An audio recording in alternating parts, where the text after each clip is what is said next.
And welcome back. آپ دیکھ رہے ہیں آج پاکستان. ذرا بات کرتے ہیں ایک بہت بڑی سفارتی فتح کی. آئی ٹیک اٹ ایز اے مائل اسٹون بیکاز قطرہ قطرہ سمندر بنتا ہے. حال ہی میں ہم نے دیکھا کہ اسرائیلی جارحیت کا بدترین نمونہ ہمارے سامنے آیا جو رمضان مبارک کے مہینے میں تھا.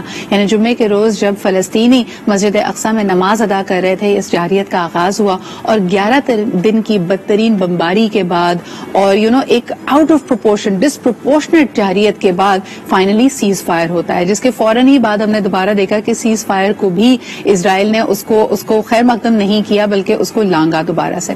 اس میں ہم دیکھتے ہیں کہ OIC کی طرف سے لیڈ کیا گیا ایک سیشن, ایک ریزولوشن پیش کی گئی United nations human rights commission کو کہ انڈر لائن کاز کیا ہے, کیا وجہ ہے کہ یہ جھڑپیں بار بار ہوتی ہیں, ڈسپروپورشنٹ اس کے اندر فلسطینیوں کا نقصان ہوتا ہے, وہ جان سے جانتے ہیں, ان کا انفراسٹرکچر, ان کے رہنے سہنے کی تمام چیزوں کو تباہ کیا جاتا ہے اور دیر پا امن قائم نہیں ہو پا رہا. اور سب سے اہم بات کہ ان جھڑپوں میں اس جارحیت میں ہیومن رائٹس کی یعنی انسانی حقوق کی پامالی کی جاتی ہے. اور اس بات کا ہم خیر مقدم کریں گے. پاکستان نے بھی اس کا سفارتی صدا پہ ہمارے فورن آفس نے اعلان کیا ہے کہ حال ہی میں ہونے والے یعنی 19 مئی کو شروعات جس کی گئی اس سیشن کی اس کو فیور میں آیا ہے اور نیتن یاہو نے باقاعدہ یعنی اسرائیلی پرائم منسٹر نے اس کے بارے میں کہا ہے کہ بڑا شیمفل ہے. السلام علیکم, آپ دیکھ رہے ہیں آج پاکستان, میں ہوں صدرا اقبال اور آج ہے پہلی جون 2021. سال 2021 سے بڑی امید وابستہ تھی کہ بڑے بہتری کا سال ہوگا, چینج ٹرانسفارمیشن کا سال ہوگا. آپ کی اطلاع کے لیے عرض ہے کہ اس ماہ کے بھی اس سال کے بھی 5 مہینے گزر چکے ہیں, یعنی آپ 19 سال کے بہت بہت شکریہ. کیسے دیکھتے ہیں آپ اس کو 47 ممبرز کے اس اجلاس میں 24 نے فیور کی جو کہ انپریسیڈنٹڈ ہے. عام طور پہ ایسا لگتا ہے کہ these pleas they fall on deaf ears, لوگ اس کے بارے میں سنتے نہیں ہیں. تو کیا فارن منسٹر آف پاکستان نے جس طرح کہا شاہ محمد قریشی صاحب نے کہ the tide is changing, تو کیا دنیا کا رویہ اور اس کو دیکھنے کا انداز واقعی بدل رہا ہے؟ کریں دل میں ایک آرزو رکھیں اور وہ جھٹپٹ سے آپ کے سامنے آ جائے گی. یہ تھوڑی سی فلاٹ تھنکنگ ہے. اس میں ہم مزید بھی بات کریں گے لیکن سب سے پہلے آپ کو دکھاتے ہیں. کل بھی ہم نے بات کی تھی کہ اسٹوڈنٹس اور ان کے امتحانات کو لے کے کافی شرمگوئیاں ہو رہی ہیں. پیپل ہیو بین اسٹرگلنگ کہ کیا کریں جی. تو بڑا اہم ہے کہ ایک نقطے کو آگے لے کے چلیں کہ anybody who's above the age of 19 can now also get vaccinated. یعنی اگر پیرنٹس کے دل میں یہ ابہام ہے, ان کو خطرہ ہے کہ جی بچے باہر جائیں گے, they're getting exposed to the virus, تو الحمدللہ 3 جون سے کہا جا رہا ہے کہ آپ رجسٹر کر سکتے ہیں بحیثیت طالب علم کے بھی, بیکاز ایج لمٹ جو اب حکومت پاکستان نے سیٹ کی ہے وہ 19 سال ہے. اگر آپ کی عمر 19 سال سے زیادہ ہے تو آپ یقیناً جا سکتے ہیں. دوسری طرف ایجوکیشن ایکو سسٹم کو بہتر کرنے کے لیے تمام اساتذہ کے لیے, تمام فیسیلیٹیٹرز کے لیے, تمام پیپرز جو امتحانات ہو رہے ہوں اس کو فیسیلیٹیٹ کرنے والوں کے لیے یہ مینڈیٹری ہے کہ وہ. اچھا, اس میں بریگیڈیئر صاحب کیا آپ سمجھتے ہیں کہ human right violations, war crimes یہ کئی طرح کے ہیں؟ اگر ہم دیکھتے ہیں اور جس طرح کی ہماری یعنی پچھلے 11 دنوں میں اویئرنیس آئی ہے, ہمیں جو چیزیں پتہ کی ہیں وہ دل دہلانے والی ہیں. یعنی یہاں تک کہ پانی کنٹامینیٹڈ جو خوراک یہ فلسطین میں غزہ اسٹرپ میں الاؤ کرتے ہیں وہ بس اتنی ہے کہ لوگ نیوٹریشن کا شکار نہ ہوں, لیکن بہت کم مقدار میں خوراک بھیجی جاتی ہے. اس کے علاوہ یہ بھی دیکھنے میں آیا کہ لوگ چیک پوائنٹس میں ضرور چاہوں گے کہ آپ ہمارے ویورز کو چیک پوائنٹس کے حوالے سے بتائیں جو کہ بڑی اہم آمد و رفت کو روکے رکھتے ہیں. یعنی لوگ کہتے ہیں کہ جی ویسے تو ہیومن رائٹس کی کوئی وائلیشن نہیں ہے, آپ جس طرح کی سرکمسٹانسز حماس نے غزہ اسٹرپ میں رکھی ہوئی ہیں لوگ پریفر کریں گے عموماً ہمارا کوئی بس نہیں ہوتا, وہ خواہش ہماری بس ہوتی ہے, لیکن اس کے لیے کام کرنا, اس کے لیے محنت کرنا بھی ہماری ذمہ داری ہے. اگر آپ صرف سمجھ رہے ہیں کہ لا آف اٹریکشن کام کر رہا ہے, ہم بیٹھے ہوئے صرف خواہش کریں, دل میں ایک آرزو رکھیں اور وہ جھٹپٹ سے آپ کے سامنے آ جائے گی, یہ تھوڑی سی فلاٹ تھنکنگ ہے. اس میں ہم مزید بھی بات کریں گے لیکن سب سے پہلے آپ کو دکھاتے ہیں. کل بھی ہم نے بات کی تھی کہ اسٹوڈنٹس اور ان کے امتحانات کو لے کے کافی شرمگوئیاں ہو رہی ہیں, پیپل ہیو بین اسٹرگلنگ کہ کیا کریں جی.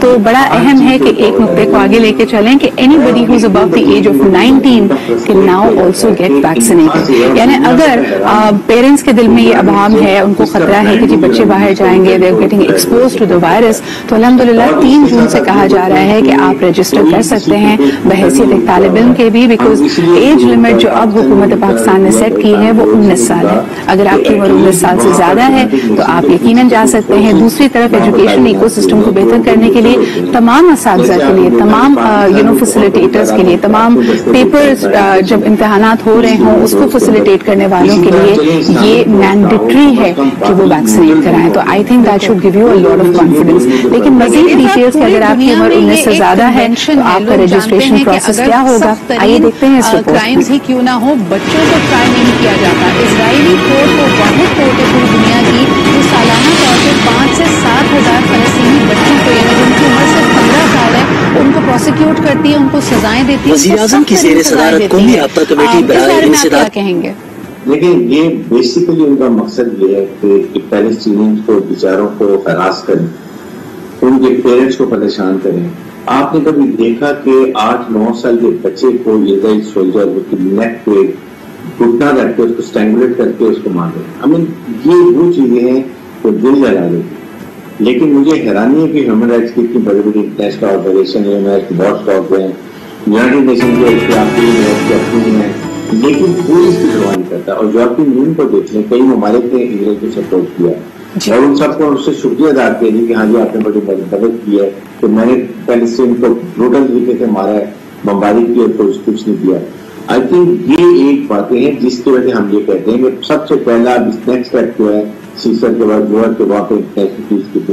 لیکن اس نہج پہ بریگیڈیئر صاحب میں جاننا چاہوں گی آپ کے خیال میں اسرائیل کیسے پہنچا ہے؟ یعنی اگر ہم کسی بھی قوم کا پاس دیکھتے ہیں, اس کی تاریخ دیکھتے ہیں, اگر ایک تکلیف دہ دردناک پہلو ہو جس طرح پوری دنیا میں ہولوکاسٹ کے حوالے سے بتایا جاتا ہے تو وہ تو آپ کے it's in your D N A, تو آپ اسی درد اور اسی تکلیف کو دوسروں کو کیسے دے سکتے ہیں؟ ہم اکثر اگر بات کریں کہ جس طرح یہ ہیومن رائٹس کی وائلیشنز ہو رہی ہیں, if you look at the past, یہودیوں نے یا اس یعنی جرمنی میں انہوں نے یہ خود سب چیزیں کنسنٹریشن کیمپس میں صحیح ہیں, تو آج یہ پلٹ کر تاریخ کہ دوسری طرف کیسے چلے گئے؟ How have they gone to the other side of the equation? I think یہ وہ ریونج بھی لینا چاہتے ہیں. نمبر 2, جتنا وہ سختی کریں گے اتنا ہی دے ول میک دیم اسٹرانگ. اور عربس کو کیونکہ ان کی آپ نے دیکھا کہ اس وقت ان کی کیا حالت ہے, ان میں یونٹی نہیں ہے, انہوں نے اپنی افواج کو اتنا ٹرین نہیں کیا, انہوں نے اپنی کئی چیزوں کی ڈپینڈنگ ہے ٹوٹل بارڈ کے اوپر. اس کی وجہ سے وہ جا کے بالکل مجبور ہو کے خاموش ہوئے. شکر ہے جو فرسٹ ٹائم سعودی عرب میں بھی آپ کے سامنے جب اسرائیل کے جہاز جا رہے تھے جو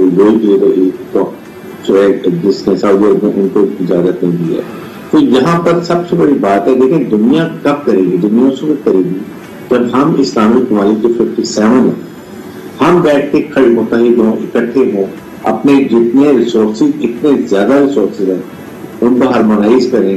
آپ وار انڈسٹری لگائیں, آپ اپنے اوپر یونیورسٹی اسلامک یونیورسٹی بنائیں, آپ اپنے بینچ بنائیں. بریگیڈیئر صاحب یہاں پہ سب سے تکلیف دہ بات یہ ہے کہ this is state led terrorism and war crime. یعنی یہاں پہ اس بات پہ تفریق کرنا بہت ضروری ہے کہ یہ اسرائیل کی فورسز کی پالیسیز ہیں, لیکن میرا انسانیت پہ یقین یہ کہتا ہے کہ وہاں پہ بھی کچھ ایسی آوازیں ہوں گی جو انصاف پسند ہیں, امن پسند ہیں. اور اسی حوالے سے ہم نے کچھ دن پہلے بھی سیگمنٹ کیا تھا کہ اپنی جو انٹرنل سیاست ہے, جو پالیٹکس ہے, اس میں بھی ایسا لگتا ہے کہ ایک الٹرا نیشنلزم کی تھیوری یہ نیتری ہے. اور اس جارحیت کے حملے سے تقریباً اگر آپ اس سے 1-2 روز پہلے دیکھیں تو وہاں پہ بھی پولیٹیکل سیٹ اپ میں ایک بڑی تبدیلی آنے والی تھی جس کو انہوں نے نیوٹرلائز کیا ہے ایک دفعہ پھر خوف کی فضا پھیلا کر. آپ سے آخری سوال کرنا چاہوں گی کہ کنسنٹریشن کیمپس میں بہت ساری جو حاملہ خواتین ہیں, یعنی ہمارے پاس جو نمبرز ہیں اگر صرف گزشتہ 5 سالوں کے نمبرز دیکھے جائیں بریگیڈیئر صاحب, تو کہا جاتا ہے کہ 20 سے 40% خواتین جو ان چیک پوائنٹ سے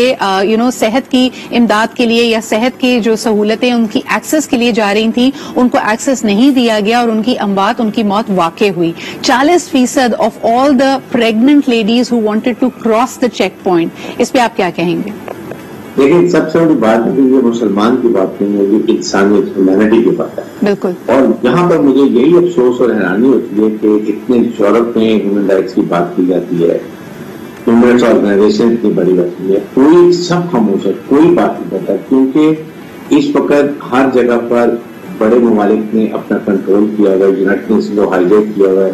یونائٹڈ نیشن کو بنائی اسی لیے کیا تھا کہ یہ ملکوں کے جو مسائل ہیں وہ ختم کیے گئے اور تاکہ آئندہ دن بہت نہ ہو سکے. اس لیے یہ اب جب تک مسلمان ملکوں کو کھڑا ہونا پڑے گا, کم از کم وہ تو آواز اٹھائیں, اکٹھے ہوں گے تو دنیا آپ کی طرف دیکھے گی. وہ یہی کہتے ہیں کہ مسلمانوں کو اپنی فکر نہیں تو ہم کیوں کریں. بہت بہت شکریہ بریگیڈیئر صاحب, یہ بڑا اہم آپ نے نقطہ کیا, اور یقیناً اس میں اب ہم دیکھ رہے ہیں کہ جتنے اسٹرانگلی اور جتنے یعنی ایک اہم سفارتی کوریڈور کے تھرو ان چیزوں کو لے کے جایا جائے. آج ایک بہت بڑی سفارتی پیش رفت کو ہم نے سیلیبریٹ کیا. اس ریزولوشن کا نام پاکستان ریزولوشن تھا, جس کو پریزنٹ کیا گیا, کیونکہ جس طرح کہا جاتا ہے کہ صرف ہماری یہ لپ سروس نہیں ہے, واقعی پاکستانیوں کے دل کی آواز ہے کہ فلسطینی مسلمانوں پہ یہ ظلم, یہ بربریت کو ختم کیا جائے. بہت شکریہ ہمارے ساتھ موجود ہونے کے لیے. ایک چھوٹا سا بریک لیتے ہیں and we'll be right back.